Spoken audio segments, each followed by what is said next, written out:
learn other languages. There is a huge literature on the subject. The most important study is about the work of Professor Helmar Frank at the University of Paderborn in Germany.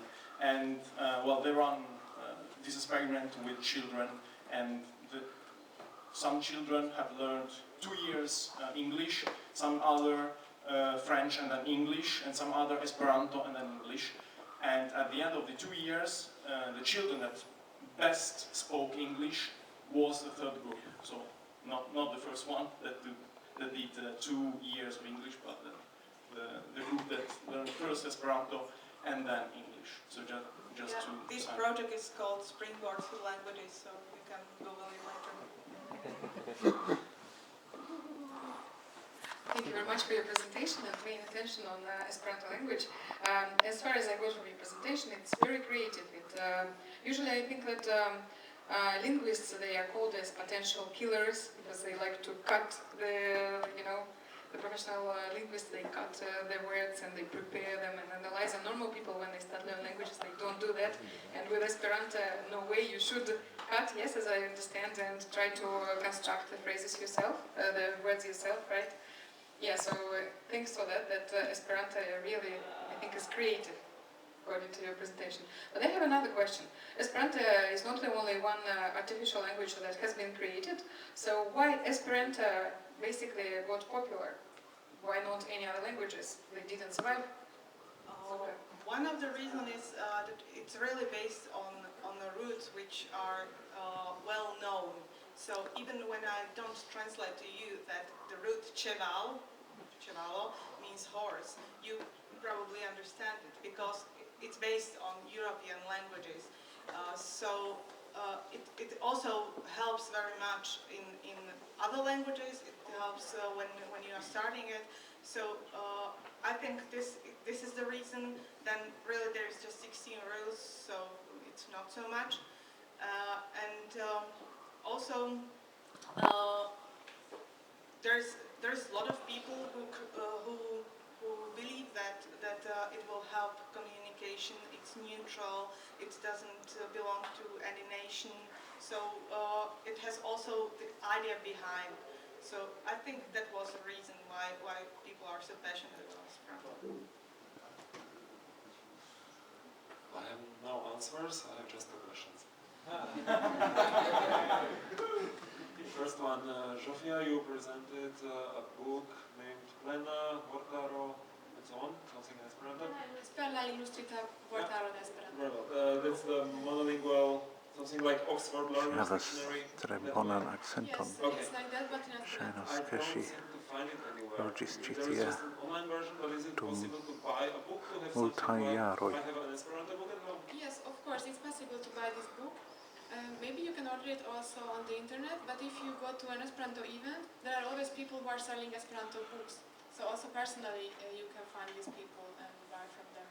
But if you find me in the break, I can give you contact and Okay, we can thank you. speak about it. The second question was, Esperanto is based on European languages.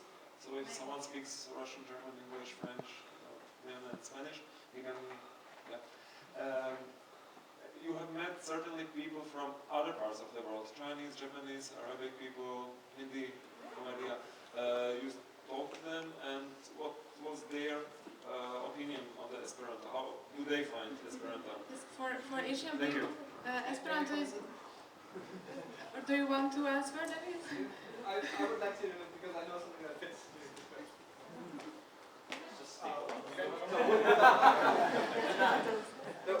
What you're implying, of course, is that the roots of Esperanto words were mainly taken from European languages, which is true, and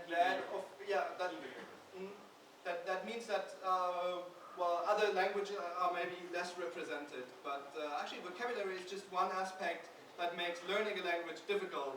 Besides that, there is, for example, phonetics. Some languages are easier than others, and there might be grammar, which is a very big thing. And as we've seen, for example, the grammar of Esperanto is very easy. And when I learned Thai, I found out that some things in Thai actually are very similar to Esperanto with this suffixes and prefixes. It works a little bit different, but it's the same concept. And in that way, Asian people find it easy to learn Esperanto because they recognize something else that is familiar to them, like maybe we recognize words that seem familiar. And there have been studies by linguists that looked at how people from different backgrounds learn Esperanto, and they found that also independent of where you come from, it's a factor of a multitude. I don't know the exact numbers, but it takes much less time to learn Esperanto, even for a Chinese, than to learn English or German or French. Thank you, Duncan. Okay, so we're going to have the final question now because I see the time's ticking on. So, Leo. First, thank you for the presentation, it was great. And I would like to ask you, because I know that Esperanto is based in various Indo-European languages, but is there a language that is the most similar to Esperanto? Maybe just one language that's most similar to Esperanto as for the Italian. vocabulary. Thank you. I think the French is the most similar. I was living just 1.5 months in French and I didn't reach even A1 level. But when I was reading, I could understand a big percent of the newspaper, for example, just because of Esperanto. And before I was learning 2 years of Spanish, but in the Spanish I didn't recognize so many. So, of course, there are similarities, but in French I found more similarities. So just in my personal opinion, French. I think it's really individual because for me it's more similar Italian, but I have no, well, this one lesson of French and the intense words of Italian, but it seems similar to Italian. Ok. Giusto sarei interessato a fare che quindi ricevis una domanda anche in Esperanto lingua. Oh. So no questions in Esperanto, guys. Should have asked for them. Very, very interesting, because we could have translated, we've got a number of speakers. But really, really interesting. In fact, I've heard of some of the stories in the UK. One of the stories mentioned here about teaching children Esperanto for a year before they study an extra language actually does help in the learning process. Studies have been done in UK schools too, where they've done the same thing, Esperanto 1 year, then French 2nd year, compared to 2 years of French, and the children have fared better with French after the year of Esperanto initially. So somebody who speaks Esperanto, not so great, but I can speak a bit. I appreciate it and I appreciate your time. Thank you very much for coming and for sharing the information. And also, one event that hasn't been mentioned is Reykjavik in the summer. There's the Universal Esperanto Congress that's taking place in Reykjavik in Islando. In fact, in July, the last week of July.